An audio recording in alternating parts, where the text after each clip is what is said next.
They are right because they speak truths to power. And only Modi is in power. Mamata is not in power. Kejriwal is not in power. 19 lakh more people died in the year that India was hit with the second COVID wave. Most of these guys are peddling so many lies. Inflation is at a 6-year low, 3.5%. कह रहे हो महंगाई बढ़ रही है. 11 years of Modi Sarkar have been a decade of propaganda, betrayal and failure. Congress ने 1600 crore sir फट रहा है मेरा sir. You've been raising your hand. Aren't we better off today? What about the so-called emergency when the National Advisory Council was above the Prime Minister's office? Was that normal? Was that not an undeclared emergency at that time? Have you forgotten those facts? No, Navika, I have not. But let me tell you the elephant in the room that we must discuss today. We went through a catastrophic COVID. And why has it taken the government so many years to admit that 19 lakh more people died in the year that India was hit with the second COVID wave? I want to ask this question of Mr. Modi's government. Can anybody trust you anymore?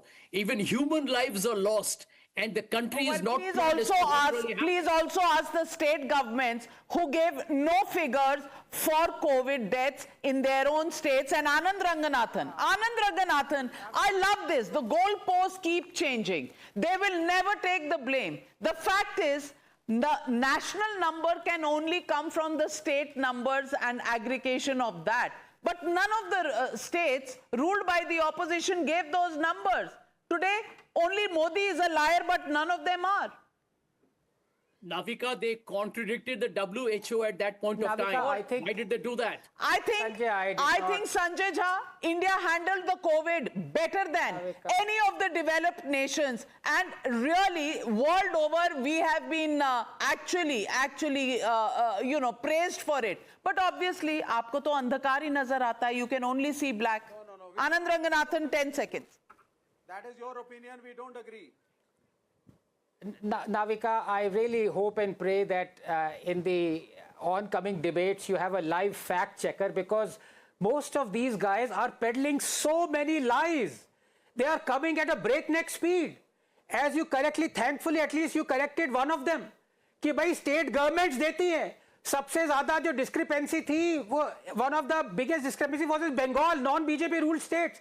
कुछ पता होता नहीं है. Jobs created 47 में कीम्स की report को भी मना कर दोगे. अब यूपी के टाइम पे सबसे ज्यादा you are floating around that report. अब वही रिपोर्ट कह रही है inflation is at a 6-year low, 3.5%. कह रहे हो महंगाई बढ़ रही है. जो आप कह रहे हो एनोनिमस इलेक्टोरल बॉन्ड्स, कांग्रेस ने 1600 करोड़ ली. इतनी लाइज. मेरा तो वो अमिताभ बच्चन की मीम है ना कि सर फट रहा है मेरा सर फट रहा है. Navika, help me out. Give me Amritanjan. Well, really, lies come cheap, but facts become difficult to explain. And questions that people are asking, opposition's undeclared emergency charge, is that not an insult to India's mandate? That is the question people are asking. Let me also get Anmol Panwar. Anmol Panwar, I list out in short the 4 F's. Faith, Ayodhya Ram Mandir. Also, look at finance, which is the growth of the economy, to number 4. Look at the frontiers of this country. That's the 3rd F.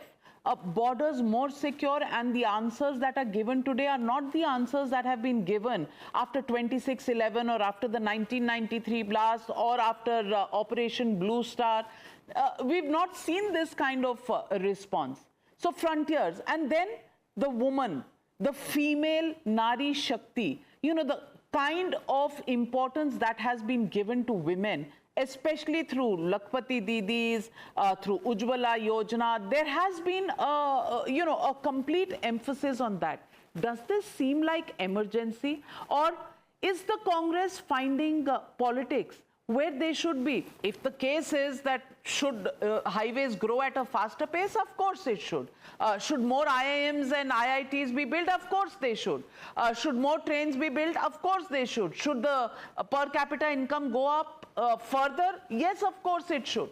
But it can't be your case that there is an emergency, an undeclared emergency in the country.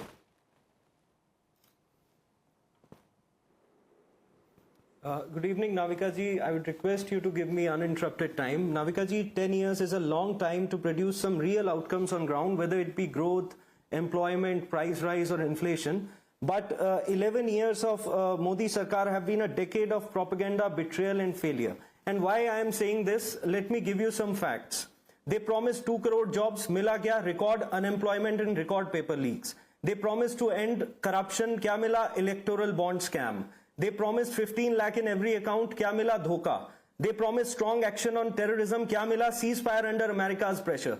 They promised national security, instead they let China occupy Indian land in Ladakh. They promised to double farmers' income, kya mila? 700 se zyada kisanon ne shahadat di. They introduced 3 black laws. They promised to reduce inflation, kya mila? 400 ka cylinder 1200 mein. They promised education reform, kya mila? Private school की बढ़ी हुई fees और bouncers खड़े रहते हैं school के सामने.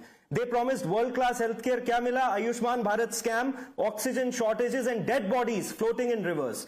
They promised to uphold constitution, kya mila? खरीद फरोख्त की राजनीति और सरकार को तोड़ना, संविधान की हत्या. They promised women's safety, kya mila? They are providing shelters to their own leaders. इनके भाजपा के नेता रेप के मुकदमों में बंद हैं. They promised dignity for soldiers, क्या मिला? Reduced pension and introduction of Agniveer scheme. They promised press freedoms, क्या मिला? आज मीडिया का हाल देख लीजिए आप क्या है, किस तरह से independent voices को दबाया जा रहा है. And they promised development, instead they provided divisive politics. Now coming to your question, you said that India has become world's 4th largest economy. But Navika ji, at the same point, I would give you some facts. The gap between the rich and poor is so high that in terms of per capita income, India is at 124. Our country spends less than 2% of its budget on education. In terms of happiness index, we stand at 125. In terms of hunger index, we are ranked at 108 out of 124 countries. 2.9% of our children die before the age of 5 years. Nearly 82 crore people are being provided ration at free of cost. उन्हें 5 kilo ration देना पड़ रहा है. ये स्थिति है आज economy की. बुलेट ट्रेन की तो आप बात छोड़ दीजिए, 2022 तक पक्के मकान की बात छोड़ दीजिए. अनमोल पनवर जी, थोड़ा शीश महल कम बनवाते तो दिल्ली में ही शायद लोगों को बेनिफिट हो जाता.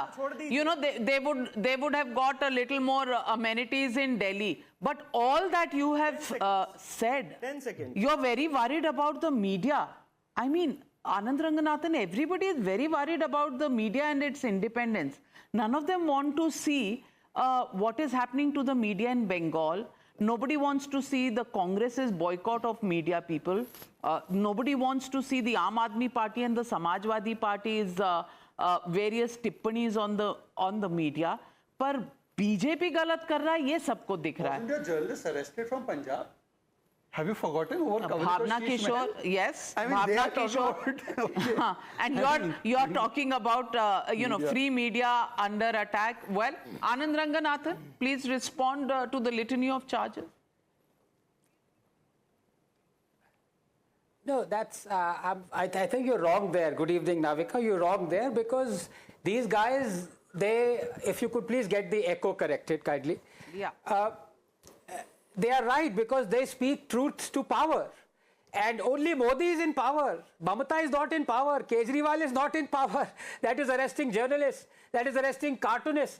Vijayan is not in power. That says you cannot criticize state universities, cannot criticize state government, can criticize central government. So, they believe only Modi is in power and they speak truth to power. So that is the reason why they are saying this. But Behral, that's another day, and I don't want to comment on what previous panelists have said because half of them are lies, including that again. I don't know how many times you'd mentioned this 15 lakh into everyone account is a blatant lie that keeps on getting repeated. Beyond we are gone. No, but I think congratulations to Narendra Modi. Today he completes 11 years. Let me list out 11 of the most spectacular achievements of Narendra Modi to give the entire decade and a bit in perspective. Number one, superseding everything that has happened in the last 11 years is Operation Sindoor. In one stroke, you bring out the new doctrine, you abrogate or put in abeyance the absolutely lopsided Indus-Water Treaty, and you give Pakistan a punch it would never forget. Number two, vaccinating 1 billion Indians twice over within a year. Number 3, 100 million LPG Ujjwala gas connections that are saving 150,000 lives every year.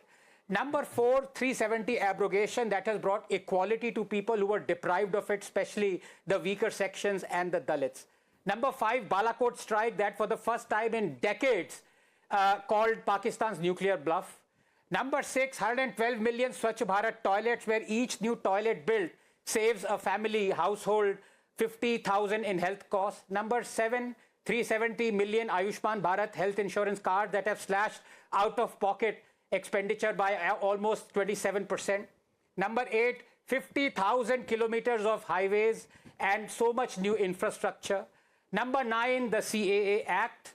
Number 10, 110 million tap water connections that have slashed under 5 diarrheal deaths by half.